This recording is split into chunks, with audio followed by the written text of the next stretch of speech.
Alô, meu querido, fala minha querida, estamos de volta aqui para conversar um pouquinho a respeito da parte das etapas históricas e pré-científicas relacionadas à criminologia. Então vamos lá. Para a gente conversar um pouquinho a respeito da história, do histórico quando vem expressamente dito no seu edital, você vai ter que estudar as escolas. Pedro, o que são escolas propriamente dito? Doutor, quando a gente estuda etapa evolutiva ou etapa histórica, nós estamos diante das chamadas escolas. Escolas nada mais são do que correntes de pensamento, não é um local físico propriamente dito, ok? Então escolas são correntes de pensamento. Correntes de pensamento. Portanto, na hora de você estudar o que vem a ser uma escola, você vai ter que saber o que as pessoas pensam a respeito de alguns tópicos, ok? Então, dentro das etapas históricas existem as escolas, mas nem sempre foi assim, quer ver? Hoje, a doutrina, isso não está tão muito claro. Na verdade, isso daí são vários doutrinadores que a gente pega o amontoado, filtra para trazer isso para você. Mas na prática isso funciona da seguinte forma. O estudo da criminologia, ela basicamente se bifurca em uma etapa científica e uma etapa pré-científica. Pedro, o que você quer dizer com isso? Porra, numa etapa pré-científica, preza-se pelo método dedutivo, em que, nesta escola que nós vamos chamar de escola clássica, ela é um tanto quanto antiga. Nós temos vários representantes daquilo que a gente chama do período pré-científico da criminologia. É aquele período em que eu não faço uso propriamente dito das ciências e simplesmente me baseio em dogmas ou até mesmo em achismos. É o que aconteceu, por exemplo, com alguns autores famosos, Aristóteles entre eles, e vários outros estudiosos da época do pré-Cristo e também no pós-Cristo, né, cara? E aí existem esses filósofos, existem os teólogos, existem os penólogos, humanistas, profissionais. A doutrina ainda cita a questão relacionada a demonologistas, frenologistas, que estudam a questão relacionada ao pensamento e ao desenvolvimento mental humano. Então hoje, quando eu trabalho com essa etapa pré-científica da escola clássica, eu estou diante de um marco em que ele foi crivado a partir de uma obra de acordo com a doutrina majoritária. E essa obra é chamada L'Homme Delinquent, que a gente chama de O Homem Delinquente, de um autor chamado Cesare Lombroso, que ele é muito famoso na escola positiva, que a gente vai ver já já.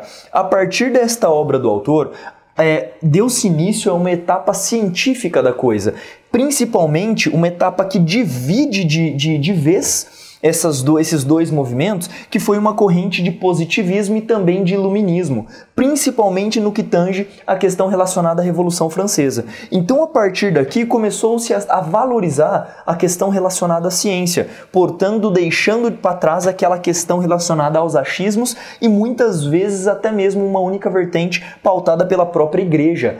Hoje, quando a gente estuda crime, é um absurdo a gente fazer algumas análises justamente e unicamente por ponto de vista religioso. Hoje, por exemplo, do ponto de vista religioso, eu não posso trair alguém. Eu não posso, por exemplo, trair minha namorada, minha esposa, meu marido. Eu não posso fazer essa porra. Então hoje, quando eu estudo a corrente clássica, lá era diferente. Se era moralmente considerado errado, isso era crime, portanto deveria ser penalizado. Percebeu? Nessa corrente clássica ou pré-científica, muitas vezes utilizava-se como ponto de fundamentação a questão religiosa, o que hoje a gente sabe que não acontece mais. Perfeito? Por o Brasil justamente ser um estado laico aí ou secular. Belezinha? Então, pautado essa noção mais ou menos de como aconteceram os movimentos das escolas, eu vou apresentar para você a escola clássica, sem dúvida uma das escolas que mais cai em concurso. Então estamos localizados dentro de um período que nós chamamos de pré-científico, em que nós temos 3 grandes locais da Europa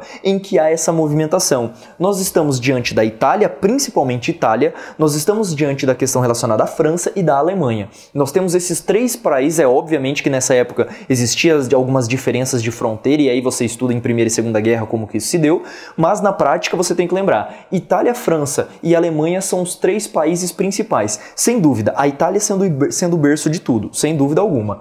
Então nós temos nesse contexto europeu alguns autores que deram um pontapé em relação à escola clássica propriamente dita. Esses autores são o Cesare di Bonesana.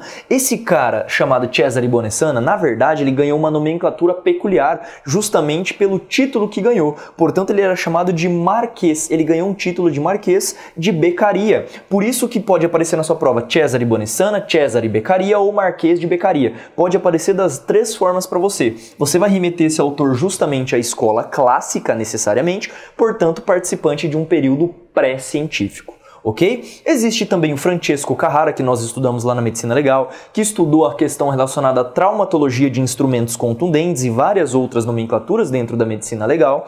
Nós temos também o Giovanni Carmignani. Quando eu trabalho com esse Giovanni Carmignani, esse cara, na verdade, o GUN, ele tem uma nomenclatura de Nhan, tá? Então eles chamam de Carmignani, esse cara aqui. Então o Giovanni Carmignani, quando ele estudou um pouco mais essa questão, ele não se aprofundou tanto na questão relacionada ao cientificismo, mas ele foi uma das pessoas que pensou nessa porra aí na época. Claro que de forma concreta, a gente sabe que o período não era muito propício para isso. Pega, por exemplo, a igreja matando vários tipos de pessoas que pautavam pelo cientificismo, a questão relacionada à Terra, se a Terra é redonda, se a Terra é quadrada e por aí vai. Então estamos de um contexto antigo, um contexto de Idade Média. E aí vem a questão relacionada ao Iluminismo. Começa-se a ter aquilo que nós chamamos de século das luzes, em que os autores da época começam a pensar um pouco mais o critério científico da coisa, que culmina com aquilo que nós estudamos chamado de Revolução Francesa.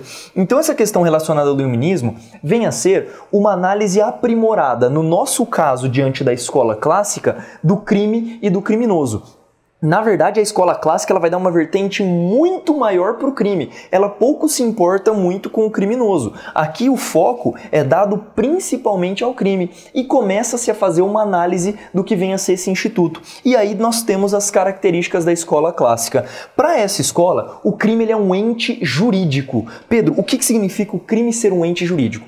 O crime ele é um comportamento, obviamente, geralmente previsto, né, cara, em um documento da época. Nós temos vários tipos, Código de Hammurabi e várias outras coisas que nós já sabemos que tipificaram condutas como sendo crimes, e em seguida, se esse crime ele é um ente jurídico, significa dizer que ele é pautado de uma normatividade, que ele é um ente abstrato na prática, geralmente normatizado em um documento. Só que esse documento, ele emana de duas coisas. A ciência penal, ela emana das condutas sociais e morais e também de normas jurídicas positivadas. Então, se o crime ele é um ente jurídico diante da escola clássica, significa dizer que o crime ele não se baseia em questões biológicas, sociais, econômicas e muito menos culturais. É algo que o pessoal definiu a partir de uma escolha, tal conduta é crime, portanto é um ente jurídico. Percebeu? Então assim estamos diante do que vem a ser efetivamente essa coisa chamada de ente jurídico, que nasce, que tem origem, que tem como fonte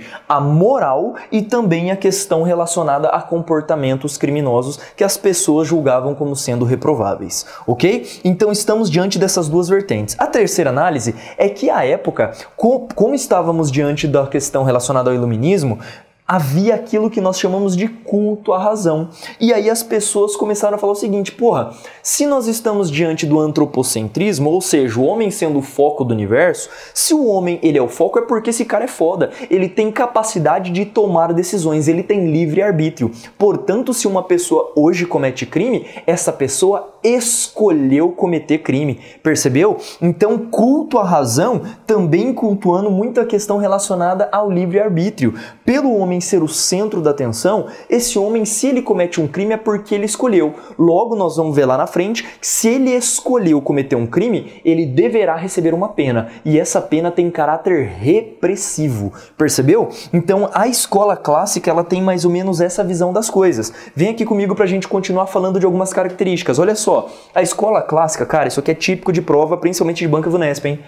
Quando eu trabalho com ius naturalismo, ou direito natural, significa dizer que o direito natural nos diz que o homem ele tenha dentro da sua própria natureza o bom senso de saber o que é certo ou o que é errado. Diante disso, ele poderá tomar decisões a respeito daquele fato, pouco importando influências de cunho externo. A escola clássica ela não se preocupa com comportamento social ou até mesmo com condutas relacionadas à sociedade influenciando o comportamento criminoso. Pelo menos não é a ênfase aqui, ok? Então o ius naturalismo diz o direito natural, significa que a própria natureza do ser humano sabe o que é certo e o que é errado. Portanto, se ele escolhe fazer algo errado, nós estamos diante de uma pena de caráter repressivo ou também chamada de retributiva. Show de bola? E para fechar, Beccaria, por mais rude ou até mesmo bruta que seja essa análise da escola clássica, é importante fazer uma análise.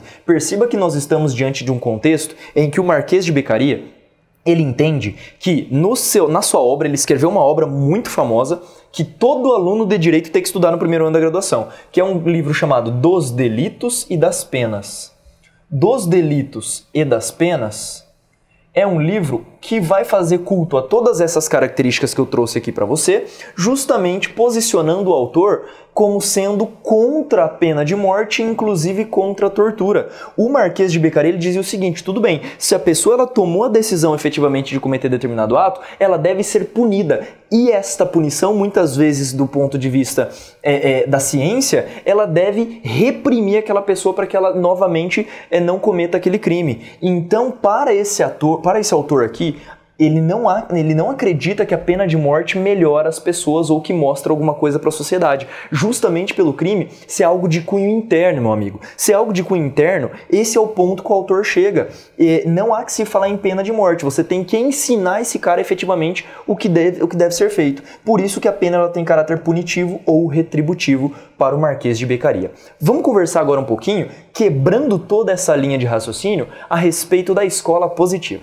Migão, vem aqui comigo então para a gente conversar um pouquinho agora da escola que vai de frente com a escola clássica, que é a escola positiva. Vamos lá. Pedro, por que essa nomenclatura de escola positiva? Primeiro, essa nomenclatura de escola positiva, ela decorre justamente da versão trazida pelo racionalismo e também relacionada ao empirismo, principalmente a questão relacionada ao empirismo, trazendo um ponto de vista mais técnico para aquilo que nós chamamos de criminologia. Portanto, a escola positiva ela justamente vai de encontro às ideias da escola clássica, completamente em outra vertente.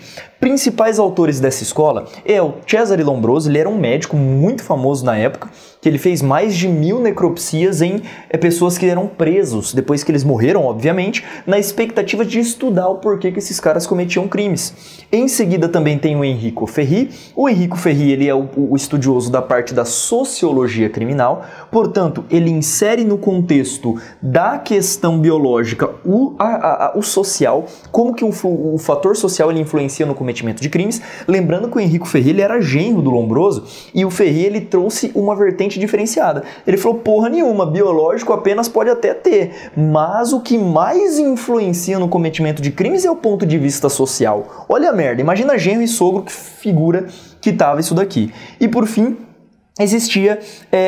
houve também outro autor, que é o Rafael Garofalo, que é aquele famoso que lançou a obra que foi conhecida internacionalmente como Criminologia. Esse cara ele era jurista e muitos casos dele, ele percebia comportamentos amorais dos seus julgados, a partir dos seus supostos criminosos, que na verdade ele acabou condenando. Então esse cara também é importantíssimo do ponto de vista relacionado à noção de criminologia.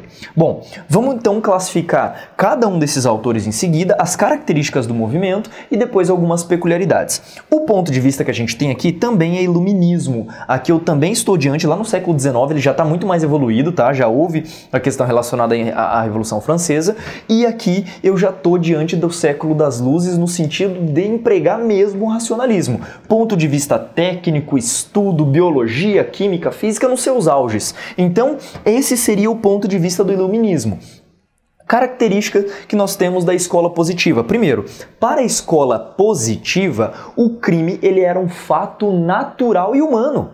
Ele era um fato que acontecia diante da sociedade em todo tipo de sociedade. Para a escola positiva, o crime ele é um comportamento normal. Pessoas têm erros, pessoas convivem em sociedade e são movidas muitas vezes por impulso. Então, para a escola positiva, o crime era sim um fator humano, social e muitas vezes provocado. Percebeu como isso aí é diferente da escola clássica? Lá na escola clássica, o crime é um ente. Fez aquilo, tem que ser punido. Pronto. Perceba a diferença dos dois. Para a escola clássica, eu tenho um ente jurídico. Para a escola positiva, não. Trata-se de um fato humano e social, inclusive sendo classificado como um fato normal em sociedade. É aquilo que nós temos os penalistas dizendo que toda sociedade, por melhor que ela seja, haverá inevitavelmente cometimento de crimes, ok? Toda sociedade humana conhecida até hoje aconteceu isso daí.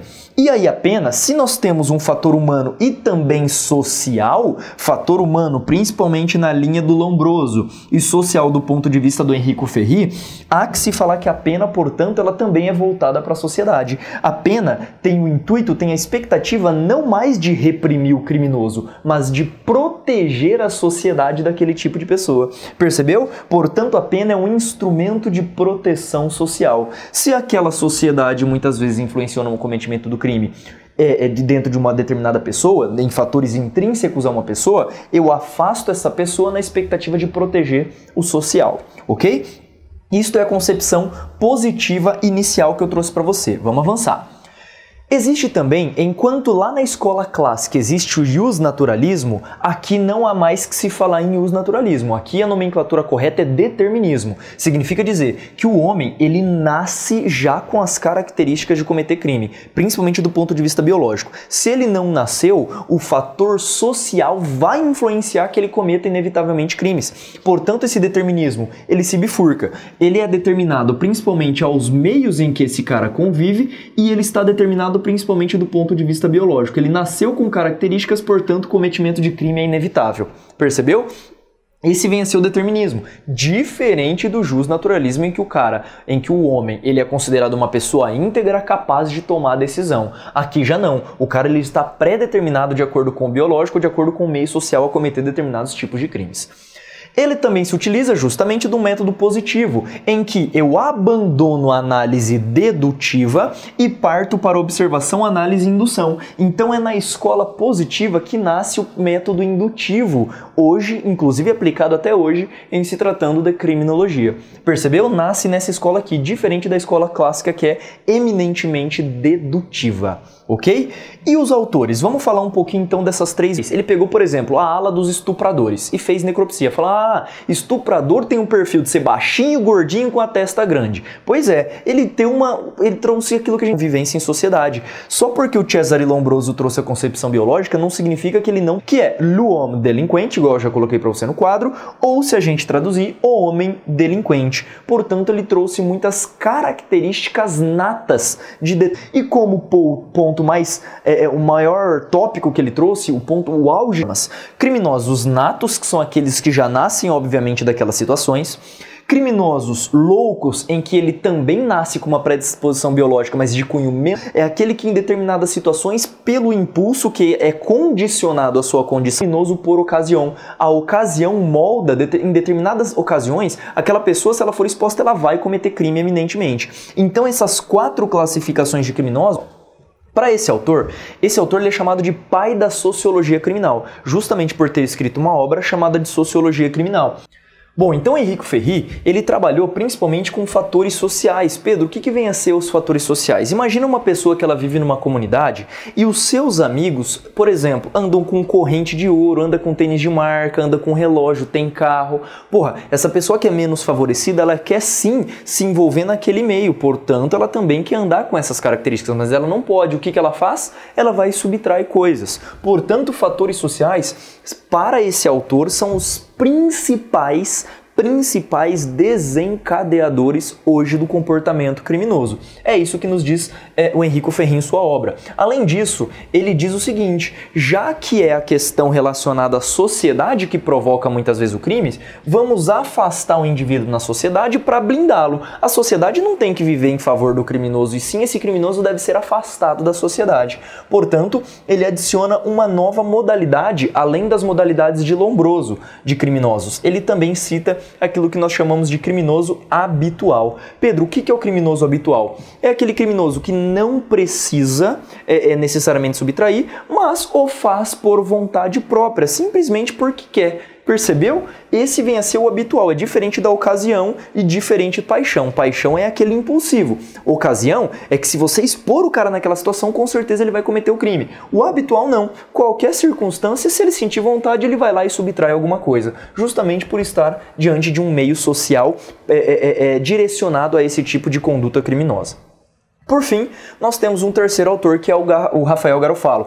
Foi esse cara que, em uma obra internacional, trabalhou a criminologia em aspecto amplo. Por isso que alguns dizem que o Rafael Garofalo, na prática, ele sim é o pai hoje da criminologia, por ter tornado a sua obra internacionalmente conhecida. Apesar do Topnar ter trabalhado com o termo criminologia em primeira análise, Rafael Garofalo foi quem trabalhou com esse tema em cunho internacional a partir da sua obra, que chamava criminologia. Beleza? Então nós temos aqui, para esse autor, o crime é uma entidade jurídica natural, vale dizer. Estamos diante de normas positivadas e essas normas positivadas, elas emanam de um comportamento natural. As pessoas, elas acreditam que determinadas condutas devem ser crimes, não necessariamente condutas morais. Aqui eu já saio da questão relacionada à moralidade, mas é algo que é normal. Crime hoje numa sociedade é normal para esse autor, porque ele já é um estudioso jurista da área, percebeu? E aí ele percebe o seguinte nos seus casos: geralmente criminosos, eles são imorais, eles apresentam déficit moral, portanto nesse caso, eles não têm bom senso e princípios próprios morais.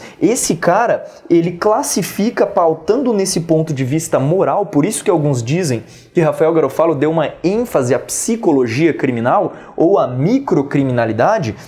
Ele trabalha com a questão relacionada a criminoso nato, criminoso fortuito, que é aquele criminoso, principalmente que trabalha com a questão relacionada à ocasião, que ele deu uma nomenclatura nova, e os criminosos com deficientes ou deficitários, né, de moral, beleza? Então, a classificação de Rafael Garofalo, ele leva muito mais em conta aquilo que a gente chama de moral propriamente dita. Então, são coisas muito diferentes quando a gente trabalha esses três pontos de vista desses autores aqui.